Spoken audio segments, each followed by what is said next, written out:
Good morning दोस्तों। इससे पहले जो है हम लोग जनन के बारे में पढ़ चुके हैं और जनन के दो भाग होते हैं, लैंगिक और अलैंगिक। तो अलैंगिक जनन को जो है इससे पहले हम लोग डिस्कस कर चुके हैं कि अलैंगिक जनन होता क्या है, जिसमें हम लोग विखंडन, मुकुलन, कायिक प्रवर्धन इन सब के बारे में पढ़ चुके हैं। आज हम लोग पढ़ेंगे लैंगिक जनन क्या होता है, ठीक है। और इस वीडियो को आप पूरा देखेंगे ताकि आपको जो है बेहतरीन ढंग से जो है चीज़ें समझ में आए, फिर लैंगिक जनन की फिर दोबारा पढ़ने की जरूरत नहीं पड़े।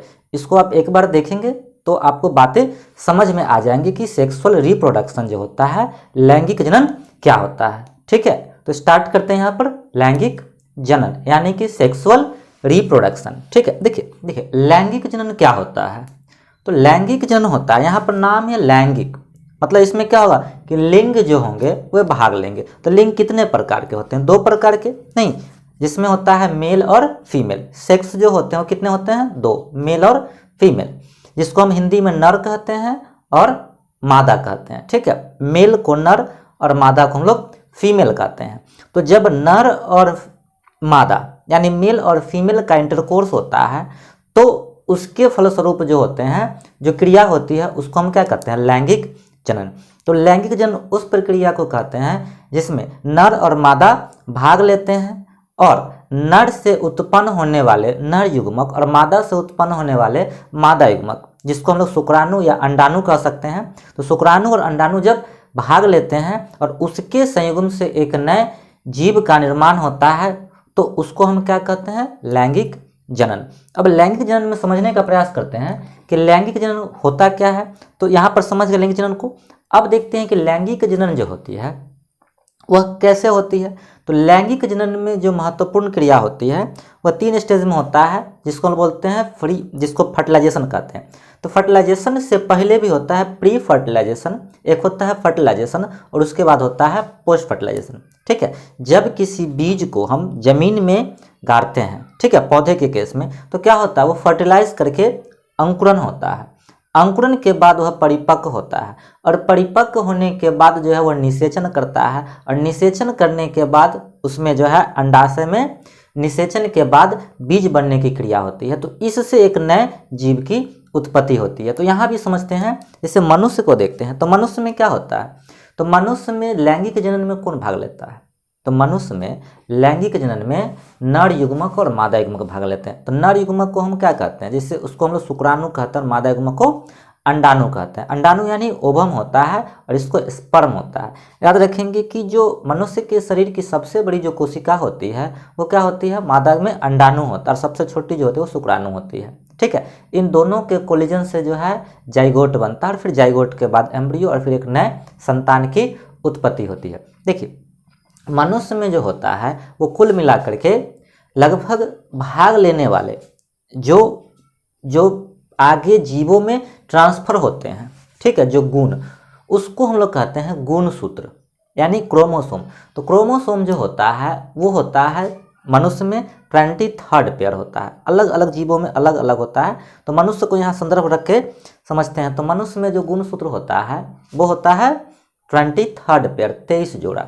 तो 23 जोड़ा में जो होता है 22 जोड़ा जो होता है उसको हम लोग कहते हैं ऑटोसोम और एक जोड़ा जो होता है 23वां जोड़ा उसको हम लोग कहते हैं सेक्स क्रोमोसोम, ठीक है।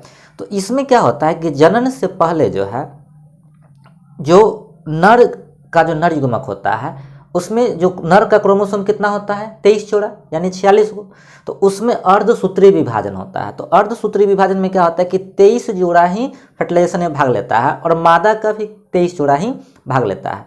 सॉरी, मादा का भी 23 गो और नर का भी कितना होता है? 23 गो। तो दोनों मिल करके 23 कितना होता है? 46। और इस तरह से एक नए जीव की उत्पत्ति करता है। तो अगर जो है क्रोमोसोम कितने होते हैं?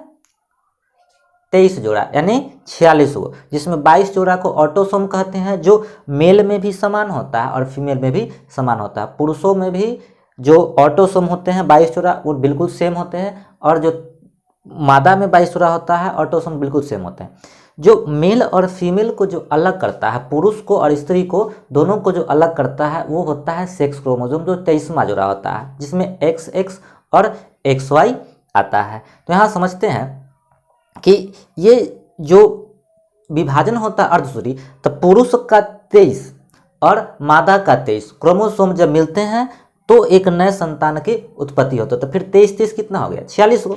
तो वो जो नया जीव बनेगा, जो नया संतान होगा, वो कैसा होगा, तो वो या तो मेल होगा या फीमेल होगा, तो डिपेंड करता है कि कौन सा क्रोमोसोम कोलिजन हुआ है। तो पूरा 23 जोड़ा और 23 मतलब 23 कितना हो जाएगा, 46 को। अगर किसी कारणवश क्या होता है कि कभी कभी जो है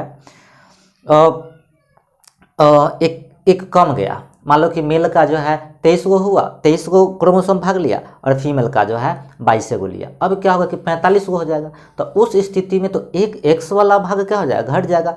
तो वह जो होता है उस स्थिति में वह जो संतान होता है वो मेल होता है, लेकिन उसमें फीमेल का भी गुण आ जाता है।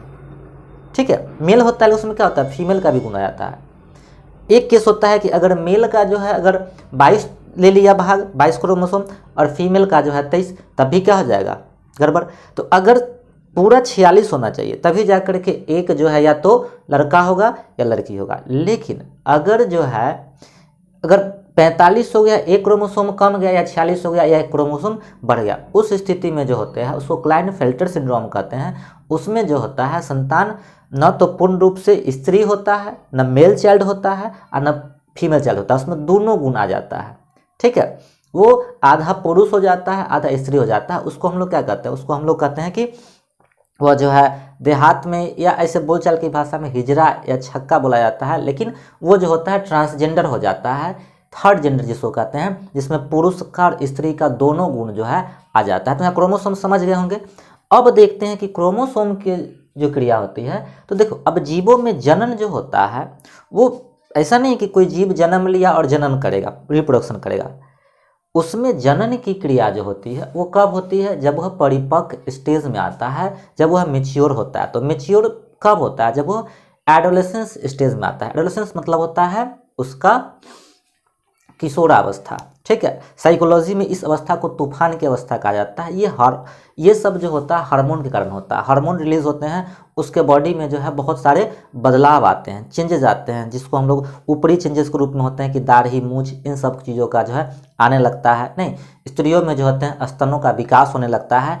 ये सब जो चीज़ें होती हैं, आंतरिक अंग जैसे जो सेक्सुअल ऑर्गन होते हैं, जनन अंग, उन सब का जो है विकास होने लगता है। ठीक है, तो ये जो है वो कौन सा स्टेज होता है, ये होता है एडोलेसेंस स्टेज। मतलब कि अब वह मेच्योरिटी के स्टेज में आ रहा है कि अब वह जनन की स्थिति के लिए क्या है, वो तैयार है। मतलब कि अब वह नए जीव की उत्पत्ति कर सकता है। जैसे आप गेहूं का पौधा देखते होंगे, तो गेहूं का पौधा जो होता है जब बड़ा होता है, नहीं तो जब गर्भ अवस्था में आता है तो वह बिल्कुल मेच्योर हो जाता है, और उसमें से जो है अब जो है नए पुष्प उत्पन्न होने लगते हैं। पुष्प के बाद उसमें परागन होता है और नए फल उत्पन्न होते हैं। ठीक है, तो वह जो स्टेज होता है वह गर्भ अवस्था के स्टेज होता है, उसमें नए बीज आएंगे। तो यह कब होगा, जब पौधा या जीव मेच्योर होगा तब। तो पौधा में भी होता है, पौधा में क्या होता है कि पौधा की स्थिति देखेंगे तो इसको जो है वह मेच्योर होगा, उसमें पुष्प आएगा, पुष्प में जो है परागन होगा, परागन के बाद निषेचन होगा और एक नया पौधा बनेगा।